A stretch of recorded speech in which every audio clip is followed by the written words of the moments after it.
Robert Rodenas, Malti ta' 46 sena, tresaq il-qorti akkużat bi stupru ta' tifla 14-il sena.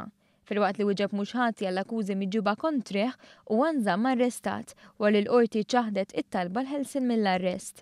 Il-każ imur lura 30 ta' Wissu, iżda kien nhar il-ħadd li għadda li t-tifla rrappurtat b'dak li seħħ lill-Pulizija fl-Assa ta' San Ġiljan.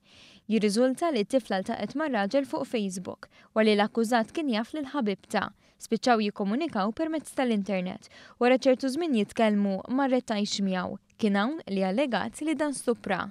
Il-Maġistrat ġew mifsud appella l-aktar attenzjoni fuq dak li jseħħ fuq siti soċjali bħalma huwa Facebook. Huwa inaċċettabbli qalu li kulħadd ikun jaf dak li jkun għaddej fil-ħajja privata ta' dak li jkun. Michael Aquilina ta' 44 sena u Greta Grassi Taljana ta' 22 sena wieġbu mhux ħatja li traffikaw u li kellhom fil-pussess tagħhom droga ta' tip kannabis. Dawn inqabdu fuq dgħajsa fl-għadira li fuqha kien hemm madwar 70 kilogramma ta' kannabis.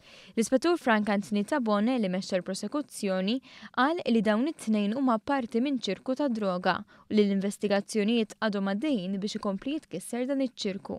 Waqt li nżammu arrestati l-prosekuzzjoni talbet għall-ifriżar tal-assi tal-akkużati li ma talba ġiet milquha mill-qorti.